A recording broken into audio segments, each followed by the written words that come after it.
Okay, let's knock this off the to-do list. It's a few examples of lack of critical recognition. Critical recognition is knowledge of how the human thinking system functions, so what its limits are, what we can expect from it, and so on. Since humans tend to see themselves as these sort of rational souls, as embodying the best of what we can imagine of a thinking entity, um, because we have all these illusions about our rationality and so on. Um, well, we lack critical recognition. We don't realize that we are brains and that there are certain systematic errors that we make, certain predictable errors. I'm looking at the wrong thing. Okay, so I want to show you a few clips. The first clip, and my comment, I had put a comment on this and it had gotten marked for spam. So I don't know what that's about. The first clip is a woman responding to Fox News talking about Trump's sneakers. And immediately when I saw this, I saved it, because, and I commented, if you know anything about psychology, though, through mere exposure effect, um, there and other things, I don't remember exactly what I said, Trump can definitely get his foot in the door. And also, he's introducing a symbol that black people, any black people who do support Trump, can wear at home, because the MAGA cap is too white. Anyway, all right, let's, so that you know what I'm talking about. This is connecting with Black America because they love sneakers. They're into sneakers. They love this is a big deal, certainly in the inner city. So when you have Trump roll out his sneaker line, they're like, wait a minute, this is cool. He's reaching them on a level that defies and is above politics. But there's a word for that. That Fox News commentator believes because black people love sneakers, they are going to vote for him in November. Okay. So of course that's like super offensive and stupid if you believe that we are these thoughtful souls. But we're not. So she should be concerned about the introduction of this new urban symbol. All right, let's see my next video. Show them the box first, what it says. Friends and family, there's only 50 of these. I gotta get my hands on him. I'm not a Trumper. I dislike Trump. I'm not voting for him, not now, not never.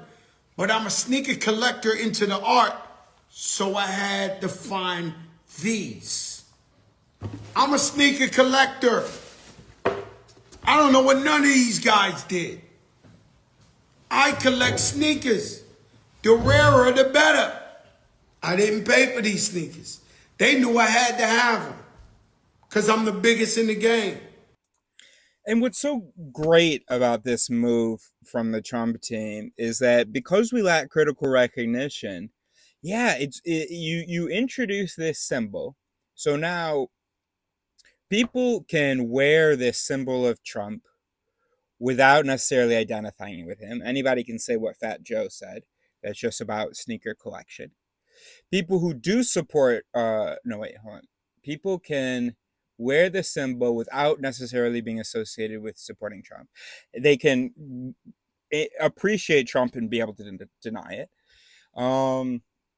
And then also there will be people who actually don't. So of the first thing, here are the two subcategories. Second being that they can support their candidate. They can support their candidate while being able to deny it. And if they don't support the candidate, they're still allowed to wear the sneakers. So you've got Trump supporters wearing the sneakers and people who are actually just sneakerheads that, wearing the sneakers. Okay. Now, and then the way the mind works, now that you're wearing the symbol, it's a much shorter step to go believing in the person. I how do you put this? So if let's say that you imagine two tribes. One thing that we use to maintain our tribal identity is symbols. And it has it's part of a feedback process. So we see the symbols we're wearing, and they're the same as our community members, and that reinvigorates our link and so on. And our symbols are different from those guys, and it just makes very salient our difference. And everything's coherent in here. So I believe these people, I listen to these people, the symbols are the same, everything's coherent.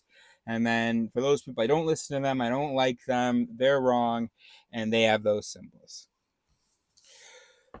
Once you blur those lines, wait a minute, hold on. So now I'm wearing the symbols of them.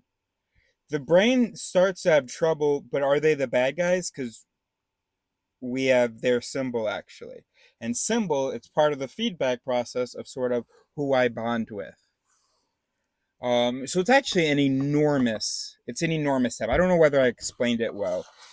David McRaney in How Minds Changed explained it well when he talks about how... No, that's not true. He doesn't really talk about symbols, does he? Because he talks about how being able to have a nice conversation with a member of the outgroup is going to open you up to the possibility of sort of very quickly ditching the culture of your in-group and going for the culture of your out-group. It unblocks something. So let's just say that this is another unblocking thing. And so, yeah, okay, so I listed a number of things that we feel about the out-group. They are wrong, and their symbols are different, and we don't like them. So what David McRaney talks about in his book, and part of his book, is blurring that one line of not liking them. And then all of a sudden, the brain gets very sort of confused or very willing to change sides. So anyway, there's already been a rise, or I don't know whether it's a rise, maybe it's just the accounts I'm following on Instagram. There's already, well, I've perceived, but this may be completely wrong. So never mind, just forget it. But this symbol, if there has been any increase in blacks being interested in Trump and finally buying into this narrative of he's a common man, or he's different, he speaks for the people, he's a rebel, whatever, and then they see Joe Biden as just a stiff old white man, changing the symbols that are acceptable in the community, that's going to be so huge. So anyway, so that's that. So those two videos are about that. The next video. So do y'all remember before the internet that people thought the cause of stupidity was the lack of access to information? Yeah, it wasn't that. People will explain... Oh, I shouldn't have paused that fact. All right, whatever. People should explain, or will explain, the failures of human thinking with anything except for talking about the actual thinking apparatus. And another big mistake that people make is they always think that the present is different from the past. So sometimes people idealize the past. And so they'll say things like, I think there was someone who said, they don't teach you how to think anymore. Bro, there's never really been a system for teaching people how to think. Engineering school's pretty cool. Some college stuff is kind of cool, but not really. If you don't teach people about the apparatus, about the mind first, you're not teaching them how to think. But you can give them pieces of critical research, pieces of critical reflection, but without critical recognition, without an awareness of how the thinking apparatus already functions, you're not able to judge it in the future and judge whether or not you're following some good rules. The other thing that people, you may have noticed in the comments, will do is people will either blame it on. So people used to blame it on information, as the meme says. In the comments, people will insist on that. They'll say, no, but now it's not. The problem isn't information; it's bad information. Bullshit. There's a lot of really good information, like very available, and there's some great sources. There are some great bestsellers.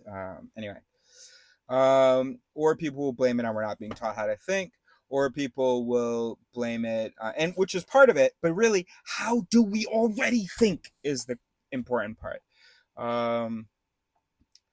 It's not that we are just these angelic blank slates and then you just have to add a few additional instructions. There are already a bunch of shit instructions in here.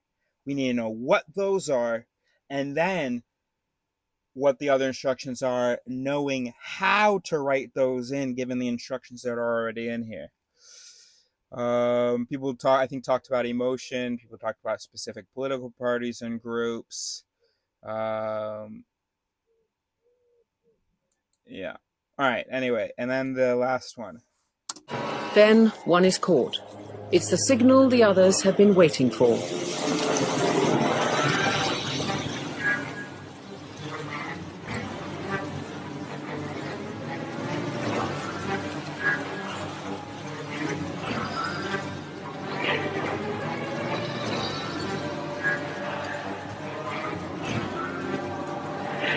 Surrounded by vibrating bodies, the hornet at the core of the bee ball begins to overheat. The bees have the advantage, a heat tolerance 2 degrees above that of their enemy. At 46 degrees Celsius, the aggressor is roasted alive. Then one is caught. It's the signal the others have been waiting for.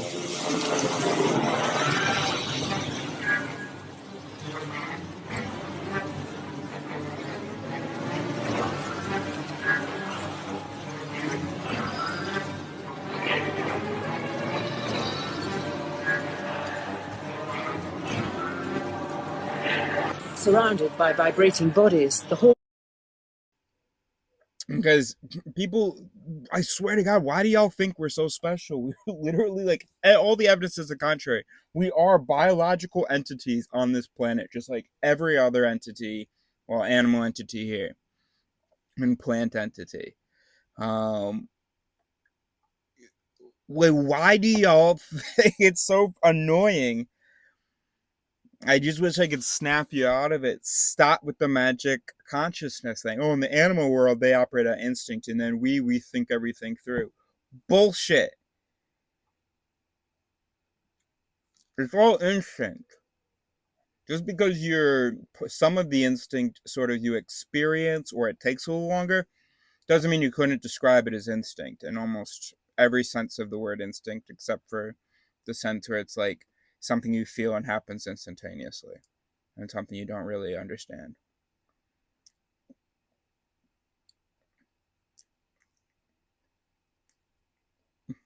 Evolution. Someone said evolution. Yes, exactly. So humans too. Apply that to humans. It's funny, a lot of people are sarcastically saying God told them. But that's literally like what we think morality comes from. We think we get our morality, for instance, and a whole bunch of stuff from the Bible. The Bible came from our programming.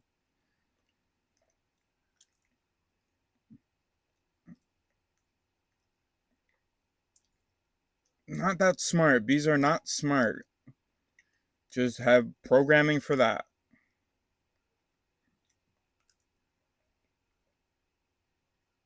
Some people have said something about buzzing and pheromones. Those are just triggers. Those are things that are intralivered into the system to slap the its that do it. All right, cool.